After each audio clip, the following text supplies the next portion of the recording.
ओम शांति। ओम शांति। आज बाबा के 12/4/2023 के महावाक्य प्रातः मुरली। ओम शांति। बाप दादा मधुबन। बाबा ने कहा, मीठे बच्चे जी बाबा, ज्ञान अमृत है और योग अग्नि है। ज्ञान अमृत है और योग अग्नि है। ज्ञान और योग से तुम्हारे सब दुख दर्द दूर हो जाएंगे।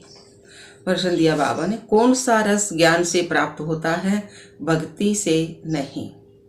उत्तर आया बाबा का, जीवन मुक्ति का रस। भक्ति से किसी को भी जीवन मुक्ति का रस नहीं मिल सकता।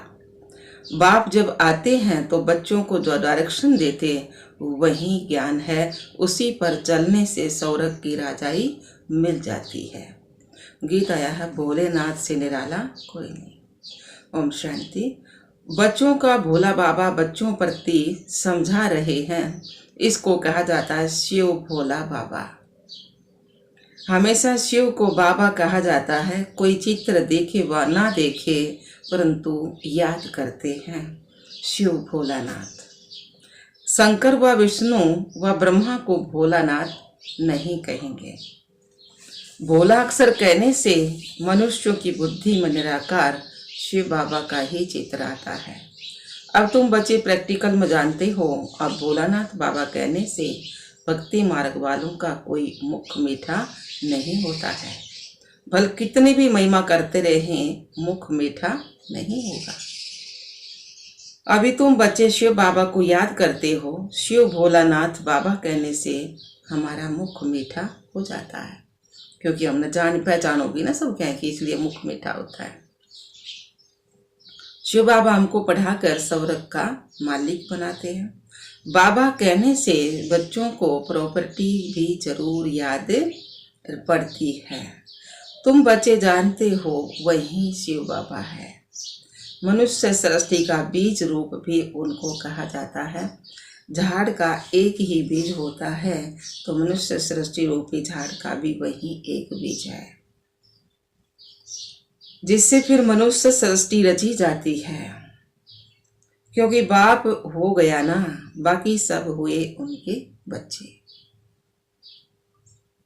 भक्तों का भगवान एक है। भगत याद करते हैं भगवान को परंतु पूरा जानते नहीं हैं।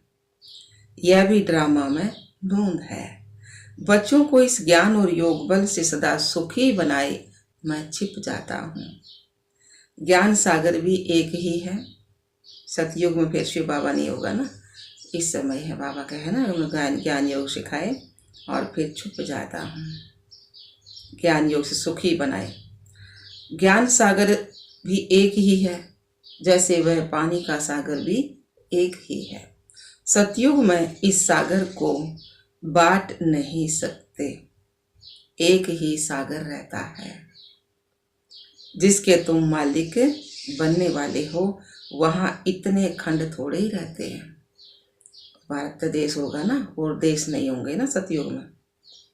तो बाबा ने कहा, एक बाप की ही राजधानी रहती है। इसी भारत पर वर्ल्ड ऑलमाइटी अथॉरिटी का एक ही राज्य था। देवी देवताओं के राज्य को भगवान भगवती का राज्य भी कहते हैं। लक्ष्मी नारायण भगवान भगवती कहेंगे ना उस समय, लेकिन भगवान तो एक शिव बाबा ही है। लेकिन उस समय भगवान ने तो कोई नहीं जानेगा, तो लक्ष्मी नारायण राजा होंगे, इनको भगवान भगवती कहेंगे। अब नहीं कह सकते बाबा ने कहा। तो विलायत वाले गॉड गॉडेज कहते हैं, परंतु जानते नहीं हैं कि वह कब राज्य करते थे। अब तुम बच्चे जानते हो, हमारे सामने ज्ञान सागर बैठा है। उनसे ज्ञान गंगाएं निकल सारे विश्व को सतगति देती हैं। इसको ज्ञान अमृत भी कहते हैं। अमृत शब्द से ही पुजारी लोग चरण धोकर वह अमृत बनाए पीते हैं। अमृत बनाए पीते हैं। वास्तव में उसको अमृत नहीं कहा जाता। आजकल दवाइयों का भी नाम अमृत रखा है, जिससे सब दुख दूर होते हैं। वह भी बात नहीं है। यह तो बाप बैठ बच्चों को योग सिखाते हैं। योग को अमृत नहीं कहा जाता। योग अग्नि से तुम्हारी सब बीमारियां 21 जन्मों के लिए दूर होंगी। इस जन्म की नहीं, इसमें तो अंत तक भोगते रहेंगे। यह है योग की बात। बाप कहते हैं योग लगाओ तो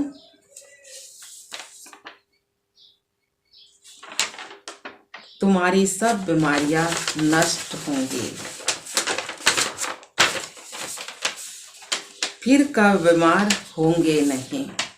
तुम पुरुषार्थ करते हो बाप से हेल्थ वेल्थ लेने का, हर्ष पुरुष बनने का और धनवान बनने का। वहाँ कोई बीमारी होती ही नहीं। मैं तुमको ऐसे कर्म सिखलाता हूँ जो कभी बीमारी होगी ही नहीं। 21 जन्म तक गारंटी है बाबा की, कोई भी बीमारी नहीं होगी। कहते हैं व्यास भगवान ने शास्त्र बनाए। शास्त्र उनका है ना, व्यास भगवान ने शास्त्र बनाए, परंतु यह तो सब ड्रामा में नूंद है। नाम पड़ गया व्यास का, यह है सब बना बनाया ड्रामा। जो भी तुमने देखा वह सब ड्रामा में नूंद है, अनादि बना बनाया है। यह बदल नहीं सकता। भक्ति मार्ग द्वापर युग से प्रारंभ हो जाता है, शुरू हो जाता है। भल कोई कितनी भी भक्ति करे, शास्त्र पढ़े, परंतु वापिस कोई भी नहीं जा सकता। दुनिया ने कह दे है ना, शरीर छोटा स्वर्ग में गया तो ऊपर स्वर्ग तक होना ना, नीचे स्वर्ग का होगा। बाबा कहे हैं अब भाई कोई कितना भी कुछ भी करे, भक्ति करे, शास्त्र पढ़े, लेकिन वापिस कोई नहीं जा सकता। सतो प्रधान से तमो प्रधान में जरूर आना है। इस कर्म क्षेत्र से बाहर कोई भी नहीं जा सकता। तुम जानते हो हम 100 सतो प्रधान थे, हम 100 प्रधान थे, हम नीचे उतरते उतरते तमो प्रधान बन गए। अब हम 100 तमो प्रधान बने। ड्रामानुसार तो बनना ही है, कोई भी चीज है नई तो पुरानी तो होनी है। भक्ति मार्ग में रात शुरू हो अंधियारा हो जाता है। भक्ति मार्ग में दिन रात ये उसे है ना, हमारे सतयुग त्रेता दिन, द्वापर कलयुग है रात। तो बाबा ने कहा ना भक्ति मार्ग में रात शुरू हो अंधियारा हो जाता है। ज्ञान नहीं रहता ना, कुछ भी तो अंधियारा हो जाता है। पहले इतना अंधियारा नहीं होता शुरू शुरू में जितना अभी है। द्वापर युग में इतना अंधियारा नहीं होता, ज्यादा कलयुग में अंधियारा हो, है ना। तो बाबा ने कहा द्वापर में देख, पहले तो शिव की पूजा शुरू होगी, फिर श्री कृष्ण की होगी, देवी देवता की नंबरवार होती जाएगी, फिर राम सीता की होगी। तो ये तो सब बग्या है ना, पूजा है कति घोर अंधियारा है। कोई कितना बता दे ये तेरा काम नहीं हो जाएगा, सफल हो जाएगा, तो उड़े चले जा। तो कति घोर अंधियारे में सही। तो बाबा ने कहा पहले इतना अंधियारा नहीं होता जितना अभी है। रात को भी पहले सतो प्रधान, रात को भी पहले सतो प्रधान, फिर सतो रजो तमो कहा जाता है। रात को मतलब द्वापर युग में रात हो जाएगी, अंधेरे में हो जाएंगे, तो उसमें भी तीनों स्टेज में आना है। पहले सतो प्रधान, फिर सतो रजो तमो आना है। तो बाबा का धीरे धीरे कला कमती होते होते बिल्कुल घोर अंधियारा हो जाता है। अभी सृष्टि पर बेहद का ग्रहण लगा हुआ है। ये बाबा ने किसी अंधेरे तो चांदने में ला दिए ना, क्या है करना बेरा था उसे ग्रहण न सोचा थे, चांद सोच का ग्रहण हो है। ग्रहण कौन सा लगा हुआ? 5 विकारों का ग्रहण लगा हुआ है। एकदम घोर अंधियारा है। इस चंद्रमा की बात नहीं है, अब चांद का ग्रहण सूरज का ग्रहण नहीं, यह सारे विश्व की बात है। रावण का ग्रहण लगा हुआ है 5 विकारों का। द्वापर से लेकर सारे विश्व को ग्रहण लगना शुरू होता है। थोड़ा थोड़ा लगता जाता है। 2500 वर्ष लगता है, जबकि अंत में भारत बिल्कुल काला हो जाता है। अंत में भारत बिल्कुल काला हो जाता है। अभी है बिल्कुल घोर अंधियारा। घोर सोजरा अर्थात दिन बनाने वाला कौन है? शिव बाबा। पतित को पावन बनाने वाला कौन है? शिव बाबा। माया पर माया रावण फिर रात घोर अंधियारा बनाती है। माया रावण 5 विकार घोर अंधियारे में ले आवा, है ना। तो बाबा ने कहा भक्ति करते भगवान को याद करते ही आते हैं, भगवान को तो याद नहीं करेंगे, भगवान को तो याद नहीं करेंगे। हम बच्चे करे है ना, भगवान ने याद, भगवान को याद नहीं करेंगे। सर्वापी के दुनिया वाले कहते ना सब में भगवान, तो भगवान हो गए सब भगवान, सब में भगवान, तो फिर वो भगवान को याद नहीं करेंगे, मनुष्य भगवान ने याद करेंगे ना। तो दुनिया वाले समझते नहीं, सब में भगवान बता दे हैं। तो सर्वापी के ज्ञान वालों को समझाना चाहिए गॉड फादर इज वन, अब भगवान एक है, वह है मनुष्य सृष्टि का बीज रूप, बाकी सब और हैं रचना, और उसके सब बच्चे। रचना की ऐसी महिमा कभी भी नहीं हो सकती। अब वो ज्ञान का सागर, आनंद का सागर, प्रेम का सागर, ये रचना की महिमा नहीं हो सकती, ये परम पिता परमात्मा की महिमा है। अगर कोई आत्मा सो परमात्मा कहे तो उनकी महिमा गाई नहीं जा सकती, गायन उस एक बाप का ही है। बाबा ने कहा आगे, वह पतित पावन मनुष्य सृष्टि का बीज रूप सत्य है, चैतन्य है, आनंद का सागर है, ज्ञान का सागर है। कोई भी मनुष्य की यह महिमा नहीं हो सकती। ज्ञान से जीवन मुक्ति का रस 1 सेकंड में आ जाता है। भगवान उवाच, गीता में है ना, यज्ञ तप तीर्थ आदि करना, वेद शास्त्र पढ़ना, यह सब भक्ति मार्ग है। इनसे कोई भी मेरे पास नहीं आ सकता। पिछाड़ी में सबको पारट बजाने आना है, गॉड फादर इज वन, वही करण करावनहार है। इसलिए ब्रह्मा से सतयुगी आदि सनातन देवी देवता धर्म की स्थापना कराते हैं। मनुष्य को करण करावनहार नहीं कहेंगे, गॉड को ही क्रिएटर डायरेक्टर कहा जाता है। बच्चों को डायरेक्शन देते रहते हैं, डायरेक्शन को ज्ञान कहा जाता है। तुम बच्चों को खुद बाप बैठ समझाते हैं।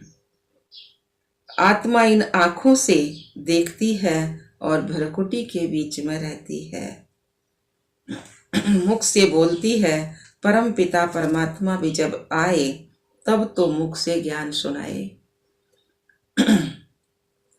कहते हैं मैं इस रथ में रथी हो बैठा हूं, तुमको सहज राजयोग सिखलाता हूं, तुम राज ऋषि हो।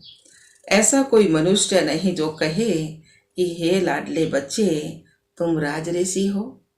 मनुष्य नहीं कह सकता ना, बाप पे कैसे कहेगा ना ये बात। तो सिवाय बाप के कोई की ताकत नहीं बात करने की, बाप ही कहते हैं हे बच्चे। इनकी आत्मा भी सुनती है ना, ब्रह्मा की आत्मा भी सुनती है, इनको भी कहते हैं हे बच्चे तुम राज ऋषि हो, तुमको राजाई के लिए हमें शिक्षा देनी है। 5000 वर्ष पहले मैंने तुमको शिक्षा दी थी। सृष्टि 5000 वर्ष की है तो 5000 वर्ष पहले भी बाबा ने शिक्षा दी थी, अब फिर दे रहे। तो बाबा ने कहा हर 5000 वर्ष बाद हम शिक्षा देने आते हैं इस ब्रह्मा के तन द्वारा। ऐसा कोई साधु संत आदि कह ना सके, बाप ही समझाते हैं, उनको खिविया भी कहते हैं। बरोबर तुमको विषय सागर से निकाल क्षीर सागर में ले जाते हैं, तुम बड़े आराम से बैठे रहेंगे। विषय सागर जहरीले सागर तो निकाल कर क्षीर सागर में ले जाते हैं। तुम बाबा कहे तुम बड़े आराम से रहेंगे, सतयुग में बड़ी मौज से रहेंगे। वाह बाबा, शुक्रिया बाबा। अब तुम बच्चे जानते हो, बाप कहते हैं मैं ब्रह्मा तन में प्रवेश करता हूँ, फिर ये ब्रह्मा सरस्वती विष्णु का रूप बनते हैं। तुम विष्णुपुरी के मालिक बनते हो ना, यह है गुप्त बातें, तुम बच्चे ही जानो और ना जाने कोई। पहले पहले जब कोई आते हैं तो उनको समझाना चाहिए गॉड फादर इज वन, भगवान एक है, तो जरूर बाकी इतने सब उनके बच्चे ठहरे। परम पिता परमात्मा एक ही है, वह है मनुष्य सृष्टि का बीज रूप, सभी भक्तों का भगवान, सबको सुख देते हैं। यहाँ कलयुग में तो बहुत दुखी हैं, मनुष्य तराई तराई करते रहते हैं। सतयुग में दुख की कोई बात नहीं है। यहाँ तो सारी दुनिया में ढेर भगत हैं। यह मंदिर मस्जिद आदि सब भक्ति मार्ग की सामग्री है। सतयुग में यह नहीं होते, वह है भक्ति कल्ट और ये है ज्ञान कल्ट। जब रात पूरी होती है तो पहले पहले सोमनाथ का मंदिर बनाते हैं। तो तुम्हारे पास जब कोई आते हैं तो पहले पहले उन्हें समझाओ कि गॉड फादर इज वन, भगवान एक है। भारत में ही गाते हैं, तुम मात पिता हम बालक तेरे। यह है मदर फादर कंट्री, माता पिता का देश। तो बाबा ने कहा जगत अम्बा जगत पिता दोनों है ना। देलवाड़ा मंदिर भी एक्यूरेट बना हुआ है। लक्ष्मी नारायण का चित्र मंदिरों में एक्यूरेट बना हुआ है, लेकिन ओरिजिनल चित्र तो कोई भी निकाल ना सके। जो असली चित्र है वो तो सतयुग में ही होगा। कोई एक्टर का ही चित्र ले फिर बनाते हैं, तो उन्होंने तो राज्य किया ना सतयुग में। मनुष्य कहते भी हैं सतयुग में लक्ष्मी नारायण का राज्य था। लक्ष्मी नारायण के बचपन की कोई हिस्ट्री नहीं है। किसी ने पता है को ना कि राधा कृष्ण ही नाम बदली हो गया ना, शादी होने के बाद तो लक्ष्मी नारायण बन गए। बाबा ने कहा राधे कृष्ण की है। श्री कृष्ण जन्माष्टमी मनाते हैं, फिर नारायण अष्टमी कहाँ गई। श्री कृष्ण को फिर द्वापर में ले गए हैं। राधे कृष्ण तो प्रिंस प्रिंसेज है। बाबा ने ये बताया ना, श्री कृष्ण जन्माष्टमी मनाते हैं, फिर नारायण अष्टमी कहाँ गई। अगर 8 जन्म सतयुग में चाले ना, 8 डिनास्टी लक्ष्मी नारायण की डिनास्टी चली, इसलिए बाबा बोल रहे हैं लक्ष्मी नारायण की अष्टमी कहाँ गई। श्री कृष्ण को फिर द्वापर में ले गए हैं। राधे कृष्ण तो प्रिंस प्रिंसेस हैं, दोनों अपनी अपनी राजधानी में रहते हैं। जरूर संवर हुआ होगा तब राजगद्दी पर बैठे होंगे। राधे कृष्ण का राज्य तो नहीं है ना।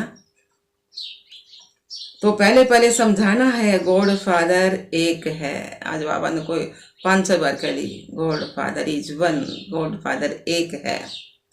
दुनिया सर्वव्यापी का है ना, इसलिए बाबा समझ ले। तो वह होते हैं हद के फादर। स्त्री रची, फिर स्त्री के बच्चे पैदा किए। तो बाबा ने कहा स्त्री को अडॉप्ट किया, जन्म नहीं दिया, गोद लिया ना। बेहद का बाप भी कहते हैं मैं इनमें प्रवेश कर अडॉप्ट करता हूँ। अडॉप्ट करता है ना बाबा, गोद लेते। ब्रह्मा में प्रवेश करके, या माँ होगी ना हमारी, तो अडॉप्ट करता हूँ। भगवान ने सृष्टि कैसे रची या किसको भी पता नहीं है। तो बाबा ने कहा ऐसे नहीं कि प्रलय हो जाती है फिर सागर के पत्ते पर आते हैं। प्रलय नहीं होती, अपवित्रता की प्रलय होगी। सागर के पत्ते पे बच्चे कैसे आएंगे बताओ। लक्ष्मी राधा कृष्ण सागर के पत्ते पे दिखा दिए तो अंधेरी दुनिया में कसर रह रही है।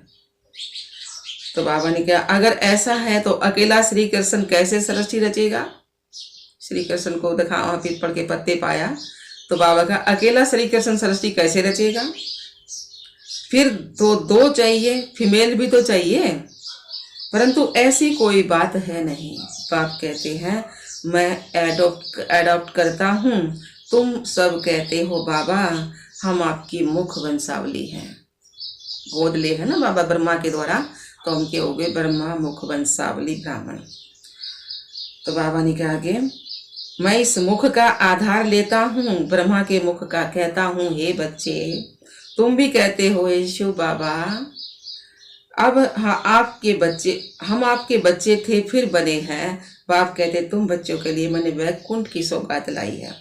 तुम यहाँ बैठे हो स्वर्ग का मालिक बनने के लिए। यह राजयोग है, राजाई स्थापन हो रही है। और प्रेस्पटर ऐसे नहीं कहेंगे कि मैं कृष्ण राजाई स्थापन करता हूँ और धर्म स्थापन करनी, ऐसे नहीं कहेंगे ना कि मैं क्रिश्चियन राजाई स्थापन करता हूँ, वह सिख राजाई स्थापन करता हूँ। नहीं, तुम नई दुनिया में राजाई करने के लिए शिक्षा पा रहे हो, यह वंडर है ना। गॉड फादर है स्वर्ग का रचयिता, तो जरूर उनसे हमको स्वर्ग की राजाई पाने का हक है ना। सतयुग में राजाई थी, मनुष्य सृष्टि कैसे क्रिएट करते हैं अभी तुम जानते हो। भगवान उवाच, यह है हमारे मुख वंशावली, बाकी सभी है रावण की कुख वंशावली। वह ब्राह्मण कुख वंशावली, तुम ब्राह्मण हो मुख वंशावली। हम तो मुक्त जन्म लिए हुए और वे है कोक्त जन्म लिए। तुम समझा सकते हो ब्रह्मा की औलाद जरूर ब्राह्मण ठहरे हैं ना। तो ब्रह्मा है प्रजापिता ब्रह्मा, तो उनकी संतान भी ब्राह्मण ठहरे। ब्राह्मण के बच्चे ब्राह्मण होते हैं ना, तो तुम हो ब्रह्मा की सच्ची औलाद ब्राह्मण। ब्राह्मण है सबसे ऊंच, ब्राह्मणों को चोटी में रखा जाता है। फिर वे राखण लागे ऊंची चोटी सर में, लेकिन ऊंचे है ना, इस मारी बाबा ने कहा कि ब्राह्मणों को चोटी में रखा जाता है। जैसे देवताओं से भी ऊंचा है ना ब्राह्मण, तो क्योंकि इस समय सारा ज्ञान है भगवान का, सब सृष्टि सारा धीमत अंत का। तो जैसे ऊंच तो ऊंच भगवान शिव बाबा को त्रिमूर्ति से उड़ा दिया है भक्ति मार्ग, वैसे ऊंच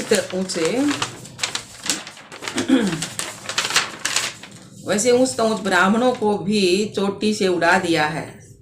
विराट रूप में ब्राह्मणों को नहीं दिखाते हैं, सिर्फ कहते हैं देवता क्षत्रिय वैश्य शूद्र, पहले पहले तुम ब्राह्मण हो। तुम कितनी भारी सेवा करते हो, ऊंच तो ऊंच भगवान, फिर उनसे पैदा किए हुए तुम बच्चे हो। शिव बाबा तो नई सृष्टि पर आते नहीं है, तुम आते हो। शिव बाबा कहते हैं मैं तुमको राज्य देता हूँ, फिर मेरा नाम ही गुम हो जाता है, मैं छिप जाता हूँ। मैंने क्या किया, कैसे सृष्टि रची, यह कोई नहीं जानते। अब नया कोई आता है तो जास्ती माथा नहीं मारना है, पहले पहले परिचय देना है एक बाप का। वह है स्वर्ग का रचयिता। देवताएं स्वर्ग के मालिक थे, फिर 84 जन्म लेते लेते अब वह शूद्र वर्ण में है, फिर उनको ब्राह्मण बनाते हैं। वर्ण भी है ना, विराट रूप का चित्र भी है। ब्राह्मणों की चोटी के आगे शिव भी जरूर देना है। जैसे त्रिमूर्ति पर शिव दिखाते हैं, वैसे ब्राह्मणों के ऊपर भी शिव दिखाना है, समझाना है। शिव बाबा ब्रह्मा द्वारा ब्राह्मण बनाते हैं। वह फिर ब्राह्मण सो देवता, सो क्षत्रिय, सो वैश्य, सो शूद्र बनते हैं। पहले पहले तो कोई को भी अलफ ही समझाना है। वह बाप इस ब्रह्मा द्वारा सृष्टि रचते हैं तो भाई बहन हो जाते हैं। शिव की संतान तो सब आत्माएं है ही, फिर मनुष्य सृष्टि रची जाती है तो पहले पहले ब्रह्मा, सरस्वती, ब्राह्मण, फिर देवता, फिर क्षत्रिय बनते हैं। ऐसे ही मनुष्य सृष्टि झाड़ का वृद्धि को पाता है, उसी बाप को सब भूले हुए हैं। देखो बाप दादा कितना क्लियर कर समझाते हैं, तो बच्चों को भी सीखना है और औरों को भी सिखाना है। अच्छा जी बाबा। मीठे मीठे सिकलदे बच्चों प्रति माता पिता बाप दादा का याद प्यार और गुड मॉर्निंग। रूहानी बाप की रूहानी बच्चों को नमस्ते। हम रूहानी बच्चों की रूहानी बाप दादा को याद प्यार गुड मॉर्निंग, नमस्ते नमस्ते नमस्ते जी। हम बाबा के बच्चे सदा रहें हंसते और हंसाते। शुक्रिया मीठे बाबा। धारणा के लिए मुख्य सार में बाबा ने समझाया है, हम राज ऋषि हैं, स्वयं भगवान हमें राजयोग सिखा कर राजाई का वर्षा देते हैं, इस नशे में रहना है। दूसरा पॉइंट है, योग अग्नि से विकर्मों को दग्ध कर सब बीमारियों से सदा के लिए मुक्त होना है। इस जन्म के कर्म भोग को याद में रह चुप करना है। वरदान दिया बाबा ने, पवित्रता की विशेष धारणा द्वारा अतीन्द्रिय सुख का अनुभव करने वाले ब्रह्मचारी भव। पवित्रता की विशेष धारणा द्वारा अतीन्द्रिय सुख का अनुभव करने वाले ब्रह्मचारी भव। सार में दिया है बाबा ने, ब्राह्मण जीवन की विशेष धारणा पवित्रता है। यदि यही निरंतर अतीन्द्रिय सुख और स्वीट साइलेंस का विशेष आधार है। पवित्रता सिर्फ ब्रह्मचर्य नहीं, लेकिन ब्रह्मचारी और सदा ब्रह्मचारी अर्थात ब्रह्मा बाप के आचरण पर हर कदम चलने वाले, संकल्प, बोल और कर्म रूपी कदम ब्रह्मा बाप के कदम ऊपर कदम हो। ऐसे जो ब्रह्मचारी हैं, उनका चेहरा और चलन सदा ही अंतर्मुखी और अतीन्द्रिय सुख की अनुभूति कराएगा। स्लोगन दिया बाबा ने, सेवा में त्रिकालदर्शी का सेंस और रूहानियत का एसेंस भरने वाले ही सर्विसबुल हैं। सेवा में त्रिकालदर्शी का सेंस और रूहानियत का इंसेंस भरने वाले ही सर्विसबुल हैं। अच्छा, ओम शांति बाबा।